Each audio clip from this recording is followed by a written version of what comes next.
Hello dear students, today's our topic is types of RNA। अब ये बात आपने फर्स्ट ईयर में भी पढ़ रखी है कि RNA जो है ये DNA से बनता है थ्रू ट्रांसक्रिप्शन और इसकी बेसिक टाइप्स तीन ही होती हैं। कौन कौन सी होती हैं? That is messenger RNA, ribosomal RNA, transfer RNA। ये मुख्तलिफ जो RNA हैं मुख्तलिफ रोल प्ले करते हैं, यानी कि हर एक का एक स्पेसिफिक रोल है, लेकिन तमाम का एक मेन पर्पस है। That main purpose is to synthesize the protein. How they are going to perform their function, इसको समझने के लिए चलते हैं लेक्चर की तरफ। जी students, we have different types of RNA that is being used in the cells to make protein। अब एक बात तो हमने पढ़ी है कि सेल का जो सेंट्रल डॉगमा होता है उसमें पहले आरएनए ही बनाया जाता है, उसी आरएनए को यूटिलाइज करके आगे प्रोटीन बनाई जाती है। यहाँ पे क्वेश्चन ये आता है कि how many types of RNA, कि ये जो आरएनए के टाइप्स हैं वो कितनी हैं, टाइप्स ऑफ आरएनए ये कितनी हैं। देखिए students, we have multiple types. हमारे पास तो इसकी बहुत सी टाइप्स होती हैं जो हम बेसिक स्टडी करते हैं, और वो जो बेसिक होती हैं दीज आर 3 टाइप्स। वो कितनी टाइप्स हैं? 3 टाइप्स। यानी वैसे देखा जाए तो सेल के अंदर बहुत सी टाइप्स होती हैं, लेकिन जो बेसिक मौजूद होती हैं these are 3 types of RNA present in cell to make protein. यानी कि बेसिक जो हमारे पास है वो कितनी टाइप्स हैं? 3 टाइप्स ऑफ आरएनए जो है वो एग्जिस्ट कर रहा है। कौन कौन सी हैं? देखिए स्टूडेंट्स, इनमें सबसे पहले जो है दैट इज राइबोसोमल आरएनए सबसे ज़्यादा अमाउंट में एग्जिस्ट करती है। ऑलमोस्ट 80% इसकी परसेंटेज जो है वो मौजूद है। फिर हम बात कर लेते हैं इससे लेस अमाउंट की, और इससे जो लेस अमाउंट है that is of transfer RNA, that is about 10 to 20%। इससे लेस अमाउंट जो है third type that is messenger RNA, और मैसेंजर RNA जो है that is about 3 to 4% of the total RNA। इनका डिफरेंट काम है, डिफरेंट रोल है।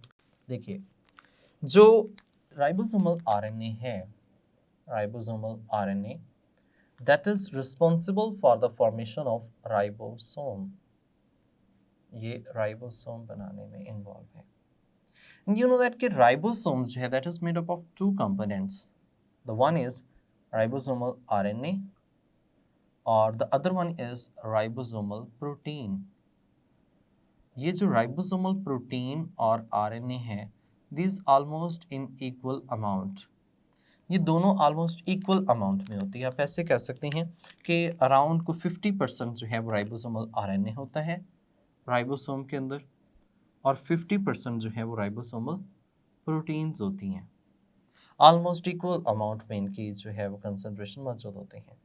And that is the machinery which is responsible for synthesis of protein. हम ऐसा कह सकते हैं राइबोसोम जो है, ribosome is the factory of protein. ये ऐसी फैक्ट्री है जो प्रोटीन बनाने में इन्वॉल्व होती है। That is the factory of protein, factory of protein. कोई भी प्रोटीन अगर बननी है तो वो राइबोसोम बनाएगा। हम ऐसे भी कह सकते हैं that provide site for protein synthesis, site for protein synthesis. Protein synthesis के लिए जो जगह प्रोवाइड करता है, जो साइट है, दैट इज राइबोसोम। ये राइबोसोम है। सो इसलिए हमने राइबोसोम को प्रोटीन फैक्ट्री के नाम से मेंशन किया हुआ है। डियर स्टूडेंट, सेकंड टाइप जो है that is transfer RNA। Transfer RNA जो है इसकी अगर बात की जाए तो that is responsible for transportation of amino acid to the site where polypeptide chain is being synthesized. यानी कि इसका काम क्या है? ट्रांसपोर्ट ऑफ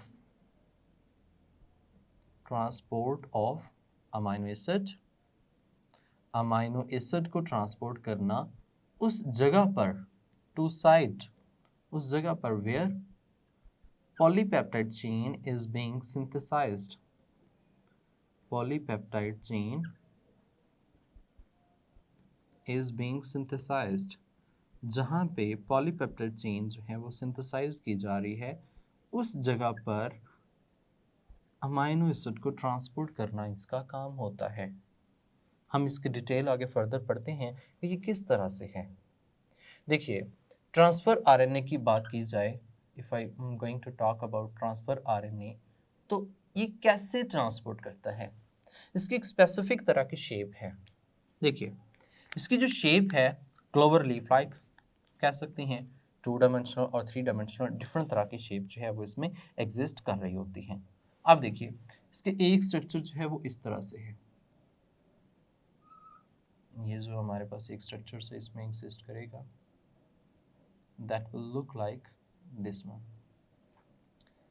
अब ये जो एक लूप सा इसमें अपीयर हो रहा है, फिर अगेन एक यहाँ पे लूप अपीयर होता है, दैट्स गोइंग अपवर्ड, फिर यहाँ पे एक और लूप जो है वो इसका बनता है, और ये इस तरह से यहाँ तक एक स्ट्रक्चर जो है वो बन गया।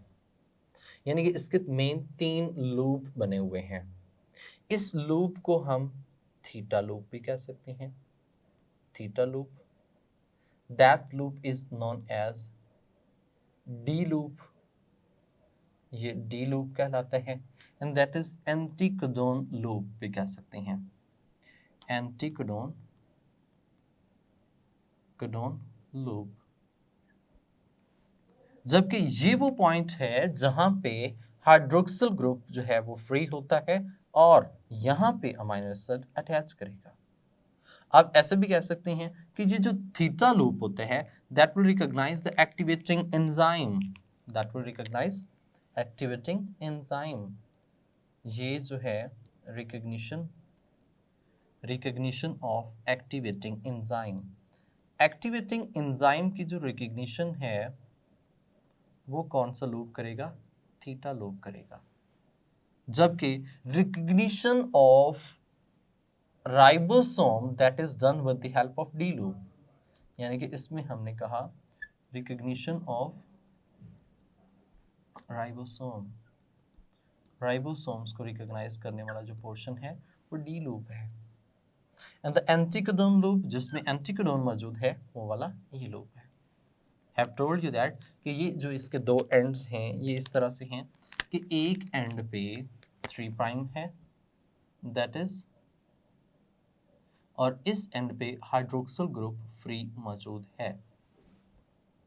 जबकि ये एंड जो है दैट इज 5 प्राइम, यहाँ पे हाइड्रोक्सिल ग्रुप होता है, लेकिन यहाँ पे as such phosphate group attach होता है, phosphate group. You know that if there is nucleotide तो इसके 5 प्राइम पे क्या अटैच होगा, फॉस्फेट ग्रुप, जबकि 3 प्राइम पे हाइड्रोक्सिल ग्रुप फ्री मौजूद है।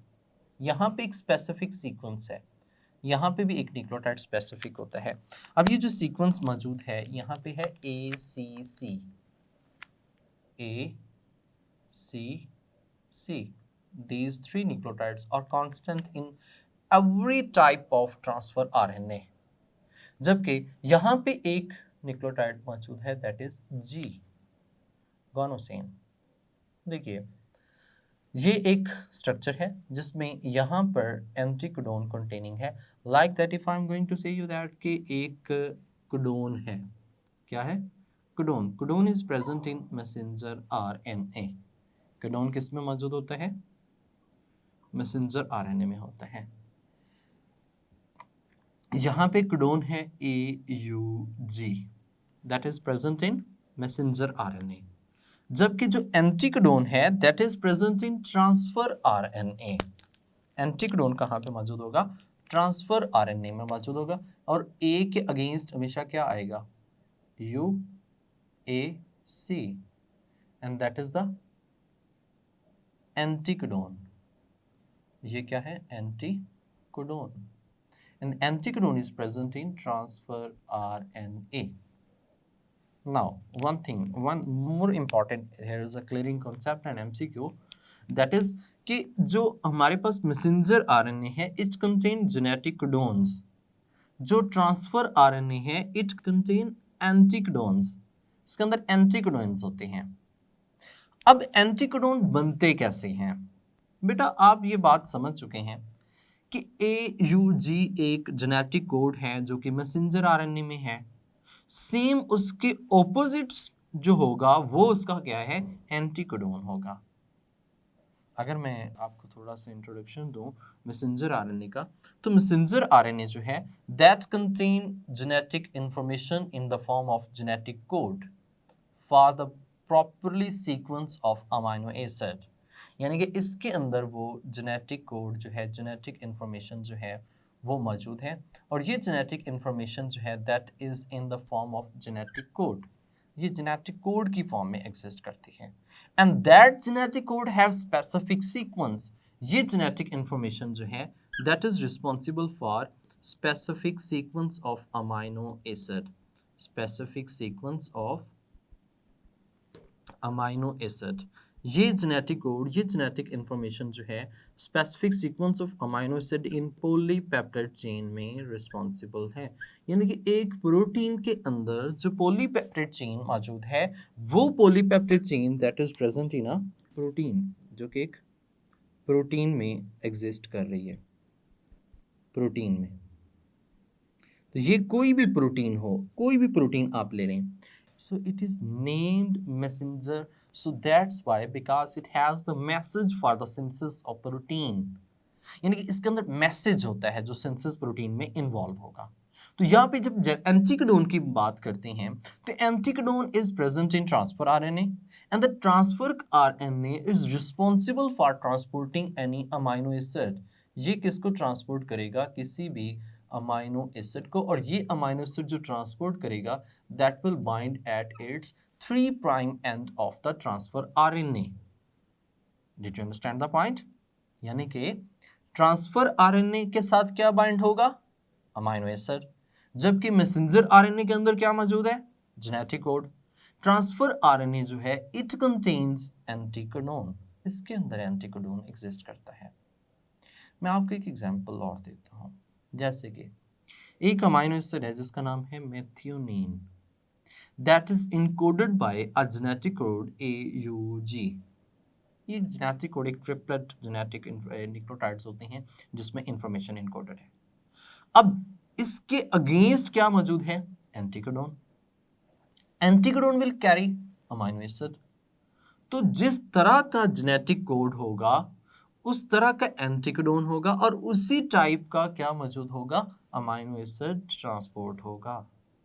देखिए, तो एक बात आपको ये भी समझ आई कि ट्रांसफर आरएनए जो है ये उतने ही होने चाहिए जितने जेनेटिक कोड है, लेकिन अब तक हमें जो पता चला है ट्रांसफर आरएनए की जो टाइप्स हैं वो 45 टाइप्स हैं वो डिस्कवर हुई हैं। और आप ऐसे कह सकते हैं कि एक खास जेनेटिक कोड के अगेंस्ट एक खास किस्म का एंटीकोडोन कंटेनिंग ट्रांसफर आरएनए मौजूद है and that will carry a specific amino acid which is against that genetic code, जो इस जेनेटिक कोड के अगेंस्ट होगा। हम सिंपल जुबान में ये कहूँ कि ये जो ट्रांसफर आरएनए है इसकी 45 टाइप्स हैं और इसका काम है अमाइनो एसिड को ट्रांसपोर्ट करना। और ये जो 45 टाइप्स हैं ये डिफरेंट टाइप्स के अमाइनो एसिड्स को कैरी करने में इन्वॉल्व होती हैं। और यू नो दैट कि जो अमाइनो एसिड का जो स्टैंडर्ड वैल्यू है वो कितनी है, दैट इज 20। तो 20 अमाइनो एसिड के लिए 45 डिफरेंट टाइप्स के ट्रांसफर आरएनए हैं और 45 डिफरेंट आरएनए जो हैं ये स्पेसिफिक एंटीकोडोन जो है वो रखते हैं अगेंस्ट जेनेटिक कोड। अब हमारा जो नेक्स्ट टॉपिक होगा वो जेनेटिक कोड होगा, उसमें आपको ये पॉइंट्स क्लियर हो जाएंगे कि ये कैसे इसके अंदर इंफॉर्मेशन जो है वो इनकोडेड है। ये तो इसकी एक शेप हमने डिस्कस कर ली। अब इसकी एक और शेप जो है वो भी मौजूद होती है जो कि आमतौर पर हम आगे लेक्चर्स में डिस्कस भी करेंगे। That look like this one, ये इस तरह की इसकी जो शेप है वो अपीयर होती है लाइक दिस वन। ठीक है, इसका ये जो एंड होता है, एक एंड ये वाला जो है दैट कंटेन एंटीकोडोन, इसमें एंटीकोडोन होता है। जैसे कि यहाँ पे हमने बात की कि ये जो स्ट्रक्चर है लाइक दिस वन, ये स्ट्रक्चर यहाँ पे OH मौजूद है and that is 3 prime head. बाकी इसमें ये स्ट्रक्चर जो है वो इस तरह से elongate होता है, और यहाँ पे जो एक्सप्रेशन हो रहा है ये क्या कंटेनिंग है, एक एंटीकोडोन कंटेनिंग स्ट्रक्चर मौजूद होता है, एंटीकोडोन पार्ट जो है ये मौजूद है। That is also a transfer RNA, ये भी हमारे पास एक ट्रांसफर आरएनए की शेप जो है वो दी है, जबकि ये भी एक ट्रांसफर आरएनए की शेप, इसी को प्रॉपरली असेंबल करके हमने यहाँ पे ये शेप जो है वो बनाई है। तो यहाँ पे ये इसकी एक शेप हम कह सकते हैं, और एक इसकी ये शेप है। ये हमने बात की किसके मुतालिक, ट्रांसफर आरएनए के मुतालिक, और ट्रांसफर आरएनए का काम आपको समझ आ गया। Transfer amino acid where polypeptide chain is being synthesized, जहाँ पे पॉलीपेप्टाइड चेन बन रही होती है वहाँ पर ट्रांसफर आरएनए जो है वो अपने अमीनो एसिड को ट्रांसपोर्ट करने में इन्वॉल्व होते हैं। वन मोर थिंग, अब इनकी लेंथ के मुतालिक बात की जाए, अगर हम बात करें ट्रांसफर आरएनए की, तो इसकी जो लेंथ है 75 टू 90 न्यूक्लियोटाइड्स पर मुश्तमिल होती है, 75 to 90 nucleotides. But if I talk about the messenger RNA, that depends upon the gene, अब इसमें हम कह सकते हैं ये वेरी करती है। तो 1 अमीनो एसिड के लिए इसमें 3 न्यूक्लियोटाइड्स एग्जिस्ट करेंगे, तो जितनी अमीनो एसिड की चेन लेंथी होगी उतनी मैसेंजर आरएनए की लेंथ भी क्या होगी, ज़्यादा होगी। जैसे कि मैंने आपको बताया कि एक के लिए 3 न्यूक्लियोटाइड है, तो आप बताएं कि 1000 के लिए कितने न्यूक्लियोटाइड्स होंगे, तो डेफिनेटली 1000 अमीनो एसिड जो होंगे इनके लिए आपके पास 3000 जो हैं वो न्यूक्लियोटाइड एग्जिस्ट करेंगे। Question is that how it is going to be determined, हमने ये कैसे डिटरमिन कर लिया कि एक अमीनो एसिड जो है इसको इनकोड करने के लिए 3 न्यूक्लियोटाइड हैं। That will be studied in next lecture. जी स्टूडेंट्स, उम्मीद करता हूँ कि आपको टॉपिक बिल्कुल अच्छे तरीके से समझ आया होगा। इसमें मल्टीपल एमसीक्यूज बनते हैं और कई दफ़ा वो पेपर में आ भी चुके हैं, और इनमें से बिल्कुल हॉट टॉपिक जो हॉट पॉइंट है दैट इज़ कि टाइप्स ऑफ ट्रांसफ़र आरएनए कितनी हैं। तो types of transfer RNA you know that are 45 types हैं। ये एक एमसीक्यू फॉर्म में आ सकता है। परसेंटेज को पूछा जा सकता है, इनके लेंथ को लेकर क्वेश्चन आ सकते हैं। जो इसके ये 2D और 3D डायग्राम्स हैं, उन डायग्राम्स के अंदर जो लूप्स हैं उनसे रिलेटेड क्वेश्चन पूछा जा सकता है। ये भी क्वेश्चन आ सकता है कि जो 3 प्राइम एंड था, 3 प्राइम एंड और एक 5 प्राइम एंड है, on which end amino acid is going to attach, कौन से एंड पर अमीनो एसिड अटैच होता है। तो जाहिर सी बात है जो 3 प्राइम एंड है वहाँ पे अमीनो एसिड अटैच होता है। सो ये ओवरऑल लेक्चर शॉर्ट क्वेश्चन के लिहाज से भी हो सकता है और एमसीक्यू लिहाज से बहुत इंपॉर्टेंट कंसिडर किया जा सकता है। नेक्स्ट ट्रांसक्रिप्शन प्रोसेस प्रॉपर है, जिसमें हमने पूरी डिटेल पढ़नी है। ट्रांसक्रिप्शन कैसे होती है, सारे प्रोसेस को डिफरेंट स्टेप्स में कैसे डिवाइड किया जाता है, ये हम नेक्स्ट लेक्चर में डिस्कस करेंगे। तब तक के लिए अपना ख्याल रखिएगा। अल्लाह हाफिज़।